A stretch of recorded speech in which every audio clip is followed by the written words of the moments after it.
ஆண்டவராகிய இயேசு கிறிஸ்துவின் நாமத்தில் காலை வாழ்த்துக்கள். இன்றைய மன்னா, அப்பொழுது சிறையிருப்பிலிருந்து வந்தவருடைய குற்றத்தின் நிமித்தம் இஸ்ரவேலுடைய தேவனின் வார்த்தைகளுக்கு நடுங்குகிற யாவரும் என்னோடே கூடிக்கொண்டார்கள்.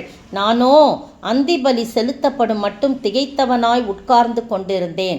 எஸ்ரா 9:4. பாருங்க, இந்த சம்பவம் நமக்கு தெரியும். இஸ்ரவேல் ஜனங்கள், ஆசாரியர்கள், லேவியர் எல்லாரும் சேர்ந்து என்ன பண்ணிட்டாங்க?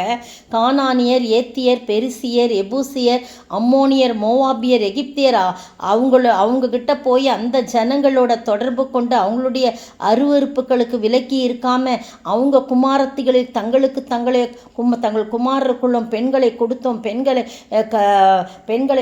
பெண்களை கல்யாணம் பண்ணி கொண்டு அப்படி இருந்தாங்க. பரிசுத்த வித்து தேசங்களின் ஜனங்களோட கலந்து போயிற்றுன்னு சொல்லி பார்க்குறோம் 2ஆம் வசனத்தில்.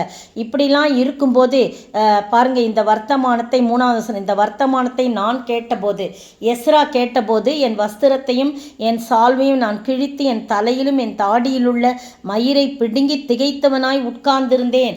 அப்போது சிறையிலிருந்து வந்தவர்களுடைய குற்றத்து நிமித்தம் இஸ்ரவேலுடைய தேவனின் வார்த்தைகளுக்கு நடுங்குகிற சிலர் என்ன பண்ணுறாங்க? என் கூட கூடிக்கொண்டாங்க. ஆனால் நானோ என்னால் தாங்க முடியல, இந்த செய்திகளெல்லாம் நான் கேட்டு தாங்க முடியல.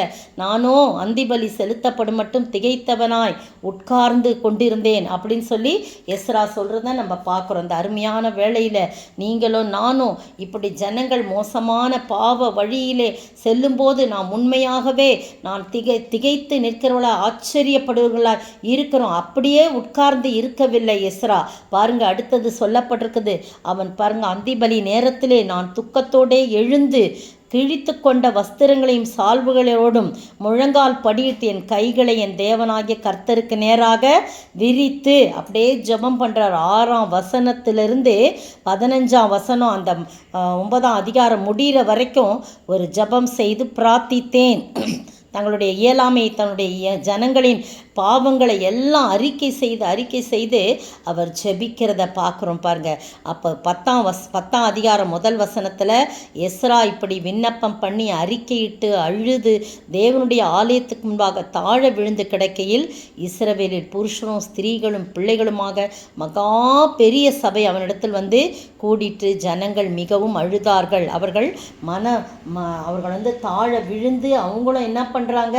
அவங்க மனம் திரும்ப, அந்த உருக்கமான இஸ்ராவின் உருக்கமான கண்ணீரின் ஜெபம் அவர்களை மனம் திரும்ப செய்தது என்று சொல்லி நம்ம பார்க்குறோம். ஜனங்களுடைய ஒரு அசைவு உண்டாக்கியது. அவ்வளோ ஒரு உருக்கமான ஜெபம் செய்கிறார். எல்லாரும் கூடி வந்தாங்க. ஆனால் நானோவெனில் என் தேவனாகிய ஆண்டவரிடத்தில் நான் என் கைகளை விரித்து ஜெபித்தேன் என்று சொல்லப்படுது. நீங்களோ நானும் ஜனங்கள் பண்ணுகிற பாவத்தை, அட்டூழியத்தை கண்டு நாமே நமக்கு பேசி கொண்டிருக்காதபடி, அவர்களுடைய அருவருப்பை பேசி கொண்டிருக்காதபடி தேவனிடத்திலே தனியே உட்கார்ந்து, நானோ ஆண்டவரே உம்மை நோக்கி பார்க்கிறப்பா, இப்படிப்பட்ட ஜனங்கள் ஒவ்வொரு நாளும் அழிந்து கொண்டிருக்கிறது சொல்லி நாம் அழுது ஜெபிக்கும் போது கர்த்தர் அந்த விண்ணப்பத்தை கேட்பார். ஜனங்களும் அந்த அழுகையை கண்டு மனம் திரும்பி உணர வைக்கக்கூடிய ஒரு காலத்தை கர்த்தர் கட்டளையிடுவார். அப்படிப்பட்ட ஆசீர்வாதமான பாத்திரமாக நாம் விளங்க ஆண்டவர் தாமே இந்த காலை வேளையிலே கிருபை செய்வாராக. எல்லாரும் எப்படி இருந்தாலும் நானோ கைகளை விரித்து என் ஜனங்களுக்காக, என் ஜனங்களின் பாவங்களுக்காக, அருவருப்புகளுக்காக நான் செபித்தேன்னு சொல்லி கண்ணீர் விட்டு அழக்கூடிய பாக்கியத்தை நீங்களும் நானும் பெற ஆண்டவர் தாமே கிருபை செய்வாராக. ஆமேன். ஆத்தும ரட்சிப்பிழந்தவர்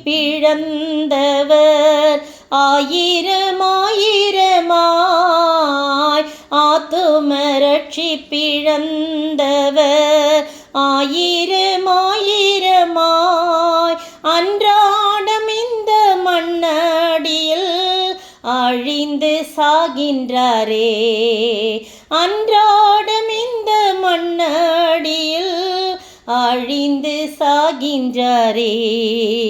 பாவம் பெருகுதே பாரும் பரநேசுவே, அழியும் அனுகூலம் அதையும் ரட்சிப்பீரே.